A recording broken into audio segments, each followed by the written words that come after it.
presenting to you Powerful Scriptures series.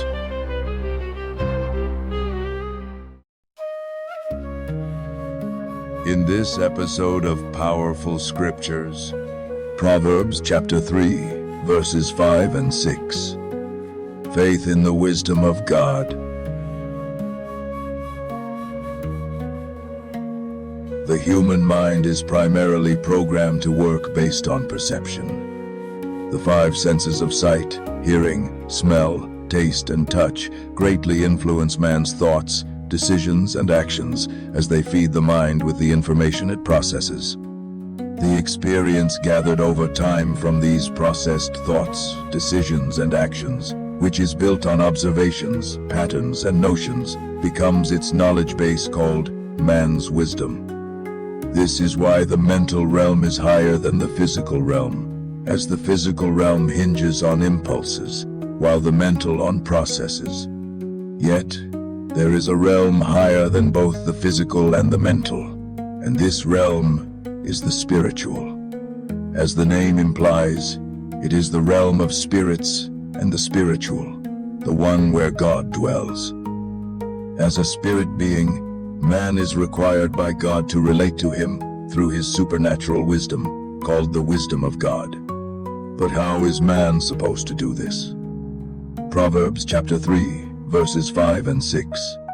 Trust in the Lord with all your heart. Do not depend on your own understanding. Seek His will in all you do, and He will show you which path to take.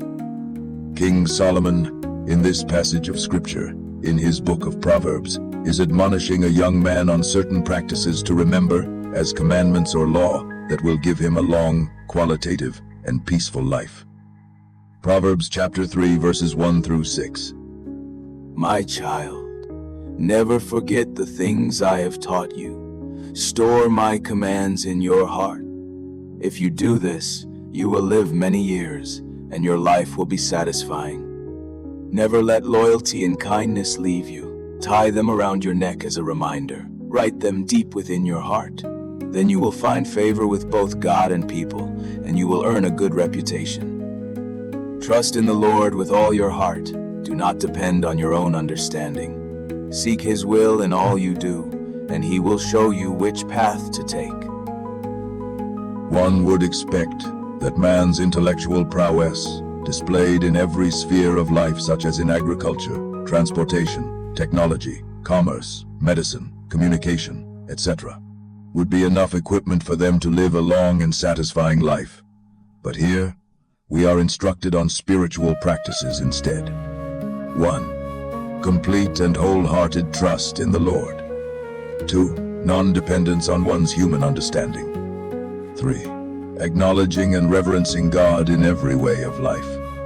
4. Receiving His guidance for every life, decision, and action.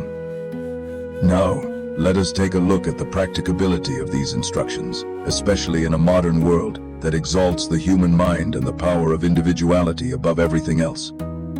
Despite all the physical facts and statistics, circumstances and issues, notions and philosophies, and all the world systems and varying opinions of what life is, we are instructed to go against the odds and rather have total faith in a God we cannot see physically. Then, we are instructed not to rely on all these structures of man's intelligence built by many generations of mankind to sustain mankind. Not only that, we are supposed to relegate our self-importance to the background, putting God first place instead. And finally, we allow God to guide us in every of our affairs, considering that we are intelligent and self-sustaining beings. Let us also take a look at different translations of that scripture to have more light on the instructions given. Trust the Lord with all your heart, and do not rely on your own understanding. In all your ways acknowledge Him, and He will make your paths smooth. Trust God from the bottom of your heart. Don't try to figure out everything on your own. Listen for God's voice in everything you do, everywhere you go. He's the one who will keep you on track. Lean on, trust in, and be confident in the Lord with all your heart and mind, and do not rely on your own insight or understanding. In all your ways know, recognize, and acknowledge Him, and He will direct and make straight and plain your paths.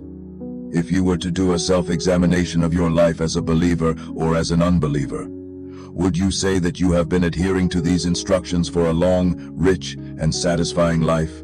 Or have you been relying on your human wisdom, knowledge, and understanding? Subsequently, we will take a look at each of these 4 instructions in depth to understand what God expects of us in relating to Him. We continue this series of Proverbs chapter 3 in the next episode. The Powerful Scriptures series is brought to you by The Truth of the Gospel with Caesar and is illustrated by Caesar's Artistic Creations. Thank you for watching.